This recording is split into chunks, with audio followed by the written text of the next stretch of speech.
Hello everyone. Today I will tell you 6 horror stories of accidents. If you like them, please subscribe to us to bring you more exciting stories.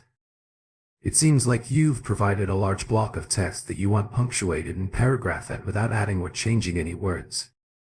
Here's the text broken into paragraphs and with punctuation added for clarity. Accident properties. Homes with histories. A JIKOBUK is a property where the former occupant died of unnatural causes such as suicide, murder, fire, or neglect. The word is comprised of the characters for accident J, IKO and property BUK. These properties can be rented or purchased at very low prices, provided you are okay with the history of the home or apartment. There are a growing number of individuals and companies that specialize in purchasing these stigmatized properties at huge discounts and either renting them out or reselling them in the future. In the case of a house, the house may be demolished, and the land resold under the real estate transaction law. The real estate license holder has a legal obligation to inform the tenant or buyer of any known unnatural deaths that occurred in the property. The details of the accident must also be explained prior to the signing of the lease of sale contract. If the seller, landlord, or real estate agent intentionally omits this information from the rental or purchase contract, the contract may be nullified. There have been court cases where the contract has been voided. So how do you find out if your property has a history? The way I did it was to check the popular Oshimatera or Oshimaranda. KJP. It's a website, but please be advised that this site is not official and does not cover every property and every incident. Sorry, the intro is long. I just want to give you a very quick example before we get into the scary stories. So I've chosen one here. It's the area that I used to live in. Over here is the mall. I used to go there all the time. It has a supermarket, a food court, cinema, just really everything you need. As you can see, there's a flame mark here, and that indicates that an unnatural death occurred here. So let's go ahead and find out what happened. Straight away by reading the first line, you find out that someone sadly jumped off the top of the multi-level car park. What shame, and my thoughts to go out to the poor man's family and friends. We have a comment to examine here as well. Sometimes they don't always have a comment, so you don't really end up finding out what happened in all these places. But this one does. So it goes a little bit deeper into detail. So, jumping back to that comment quickly, let me just give you a quick rundown of what they're saying. So the man in question was a 24-year-old teacher. He was suspected of some sort of road incident. Driving drunk, and the following day was sadly his final day. He left a note, not really sure of the contents. What a shame. The pressure and stigmatism of having something like this probably would have bled into his work and social life and may have even motivated this fatal choice. Yeah, it's sad. It's sad. But I hope we are now well accustomed to what a Jikolbi UK Ken is, or accident property. Here is another example, just a little up the street from the mall. There was a fire here. Clearly, and unfortunately, some people died. And therefore, this area, this plot of land, does now have a history. Sorry, such a long intro. I must be boring your brains out, but let's go ahead and dive into 5 true, allegedly true, disturbing homes with history. K. Yashi Kolbukem. Akaya.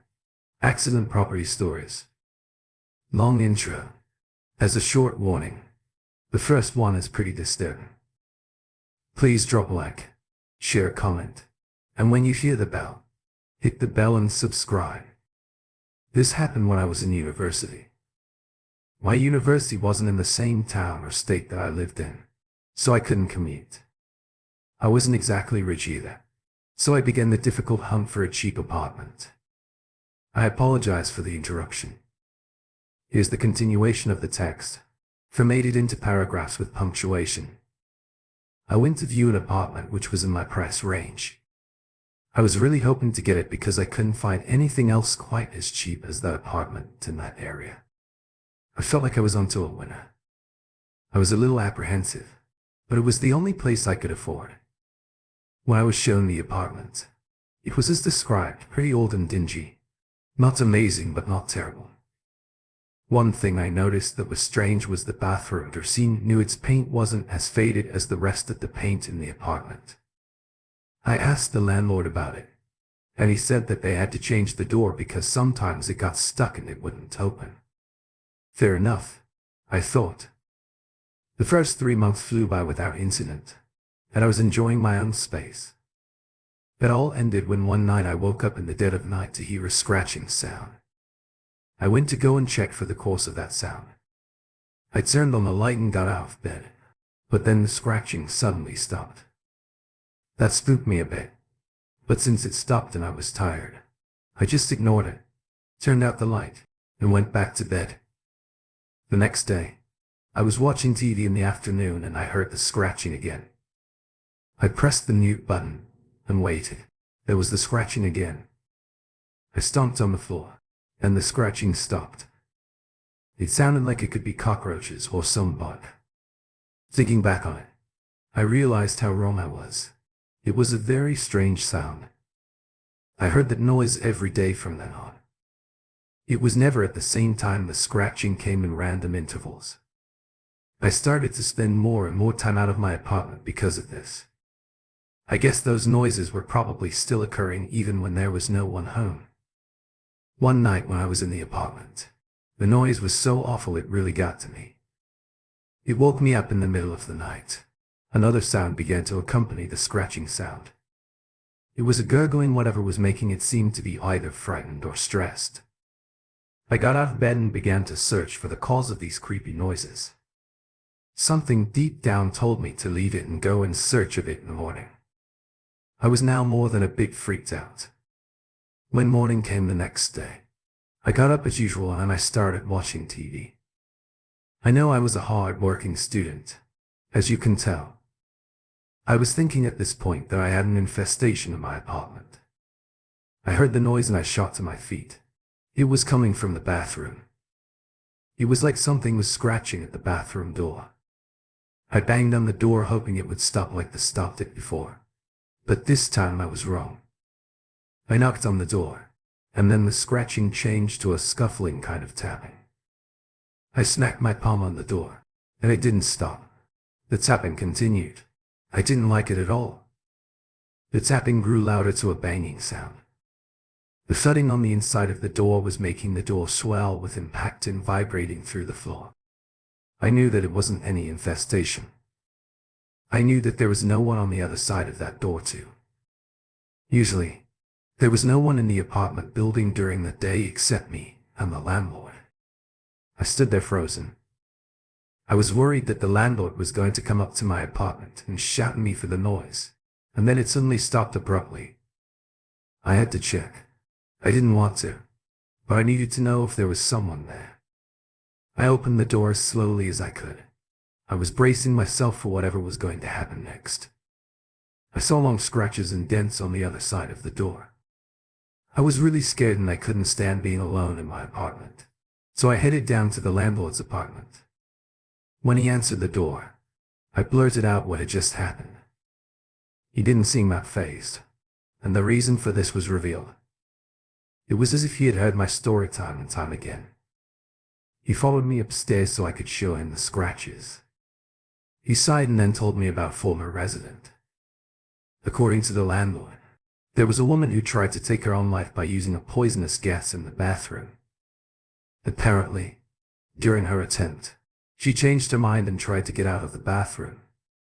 Like the landlord explained at the start of this story, the old bathroom door sometimes didn't open and it got stuck. She couldn't get out.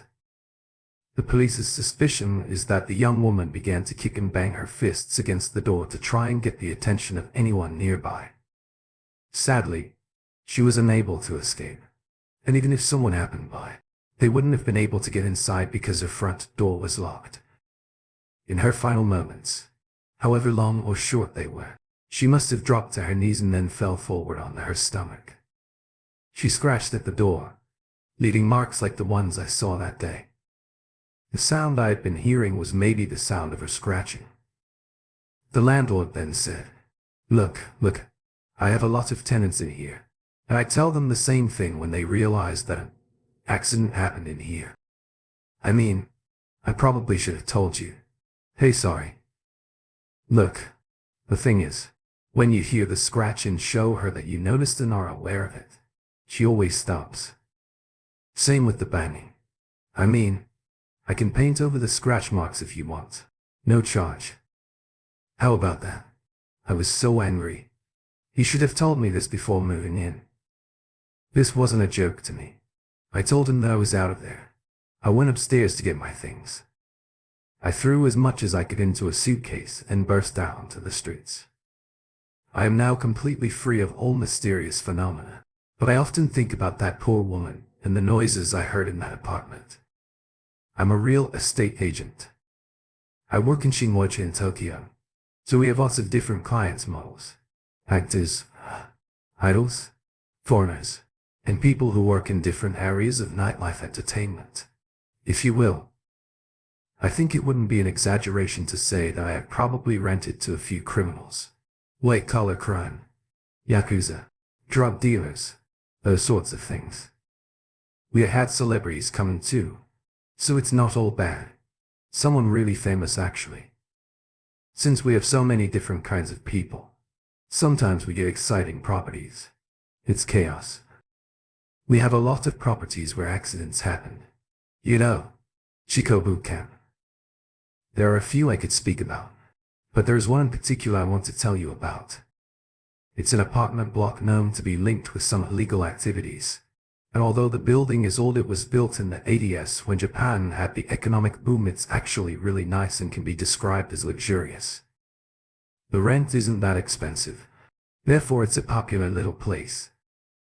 There's one apartment which has seen the most activity. I'm talking missing person cases, suspicious death, individuals choosing to end it all there, and murder. Naturally, I explain all this to prospective renters before they sign the papers. Some say that they don't mind and they seem brave or even cocky, but they end up moving out after only a couple of months. Everyone seems so happy to be moving in, but they always leave looking dejected. Priests have tried to purify the place, but still, all the renters end up leaving either by their own will or another way. I really want to know what the original incident in the apartment was that started this chain reaction. It's a really strange one. This story is from a message board, and another user has commented, "Wow, that's amazing." They move out after only a couple of months each time. It's the reason for the high turnover of residents because of the type of person the accident properties attract.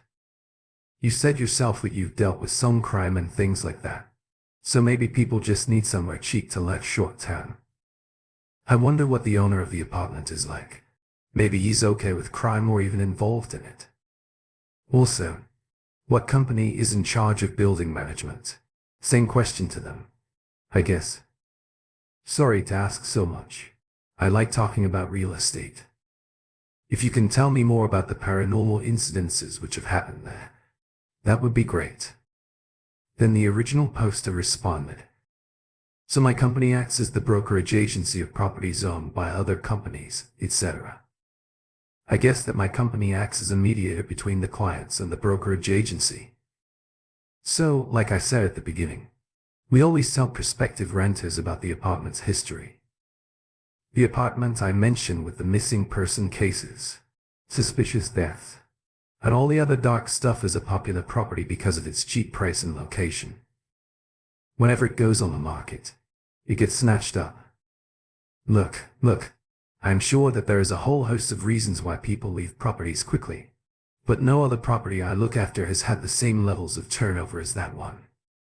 The apartment is trouble. Other apartments in the same building don't have nearly as high turnover. Anyway, the apartment is in the OTSUK area, and we have another apartment in Higashi Shinjuku, and in that apartment, tenants often report sightings of ghosts. We've also had the police called out to that one with the same residents reporting a suspicious person hanging around the apartment for the minor incidences before the police are called. We are usually called and I've had a lot of complaints about these two apartments. I had never seen a ghost and tried to keep a level head, but when I was in the apartment, the one I spoke about first, I got the chills and the impression that something didn't want me there. The owner of that building has had it blessed about 3 times now. It just seems to be a waste of his money to me, but he keeps on trying. When I was 20, I started living alone in Tokyo. I was a student, and every day seemed busier than the last. I was working a part-time job just to stay afloat. I barely had enough money to make ends meet. I looked for somewhere new to live.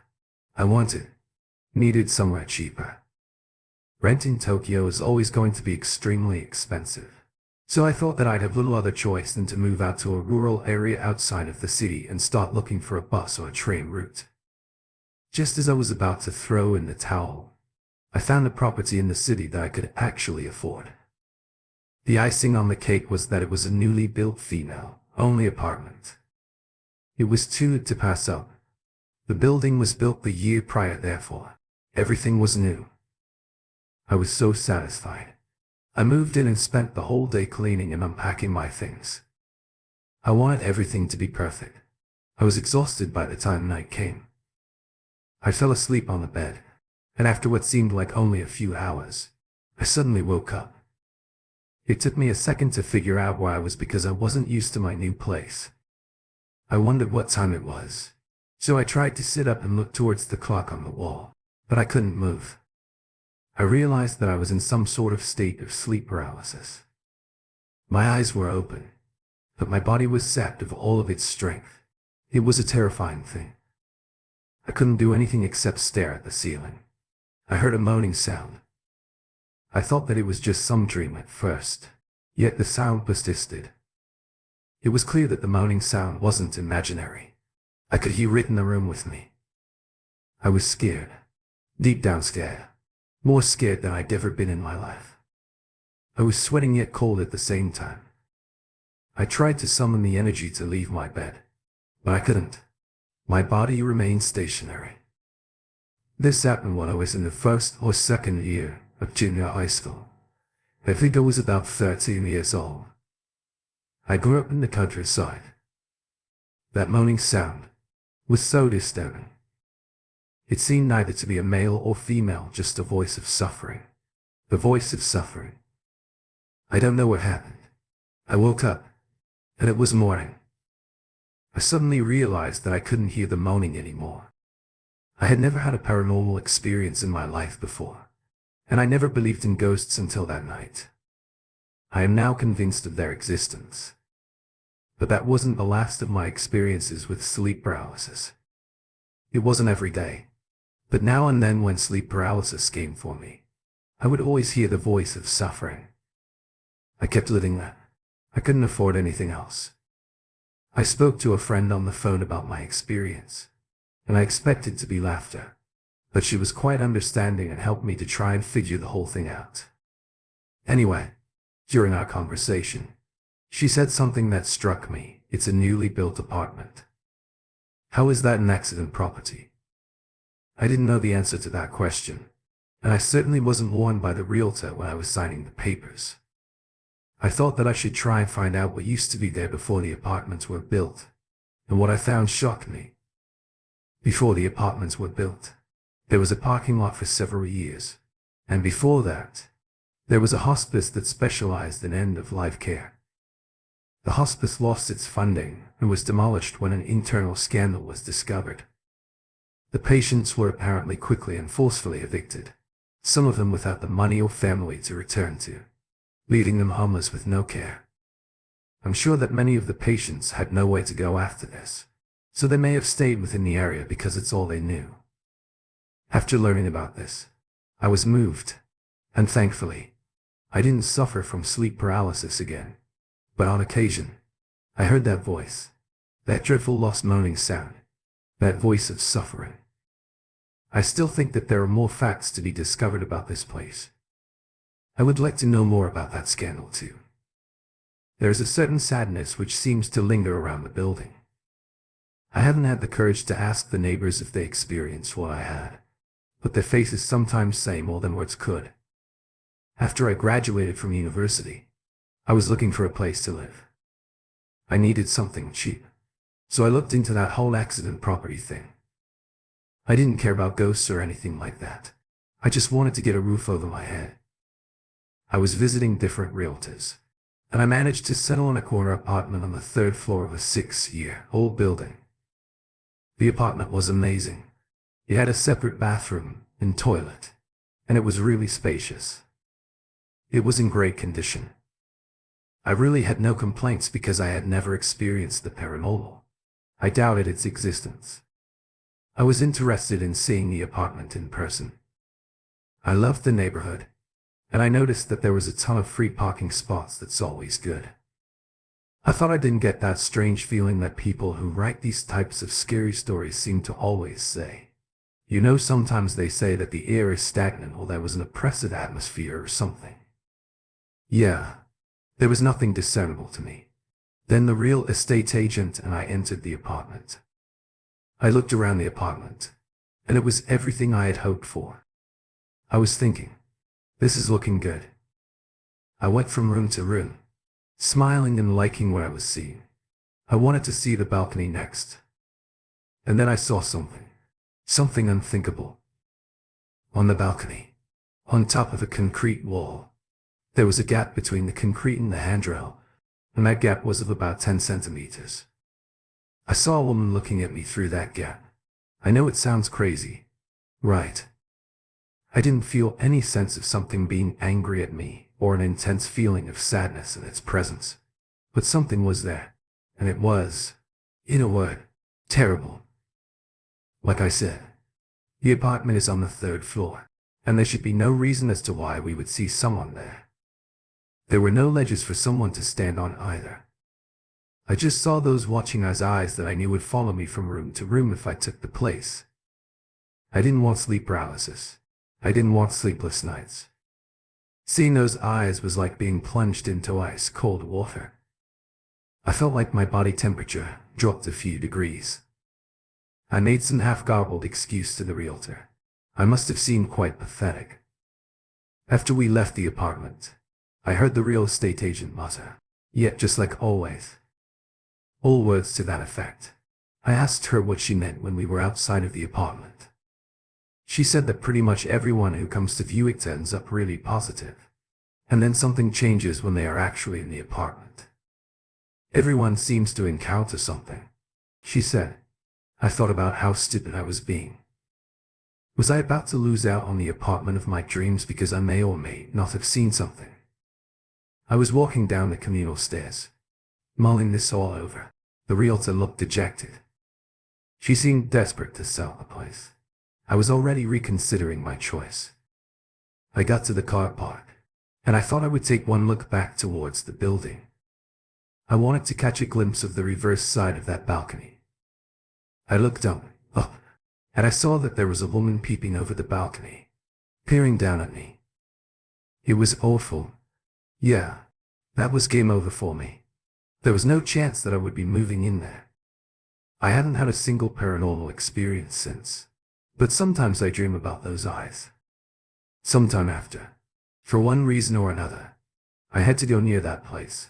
You know, like running errands, etc. I saw that they were tearing the place down, and I was glad. It's a vacant lot now. Maybe the prospective buyers of that land are put off by the same reason that I was. I hope it stays a vacant lot because there is definitely something there. I first heard about the magical apartment from a friend of mine who works in real estate. I should explain why I'm talking about the apartment is an accident property. The only difference between this one and all the others I've heard about is that only positive things happen in the magical apartment. No one has passed away in that apartment, but people who have lived there usually end up leaving, citing various health complications from living there. Some have said that there is activity in there, and I think that some don't even notice. Some got a little spooked, some didn't.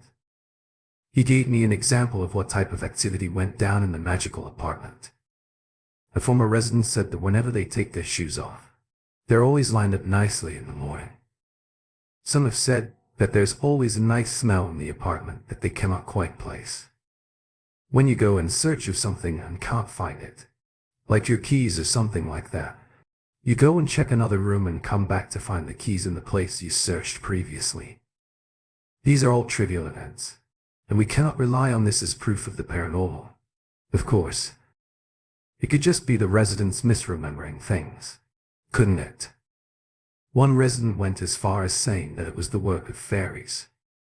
So the magical apartment became quite a talking point to those in the know. Those people want it as soon as it comes up, and there is usually a scramble to get that apartment.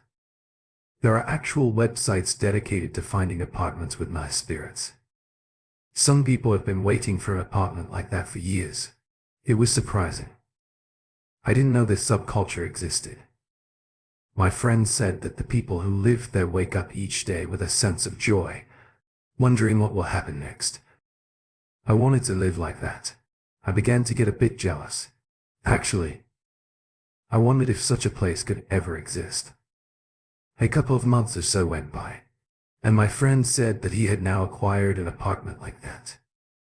I wanted to see the place for myself, so I headed over to his area.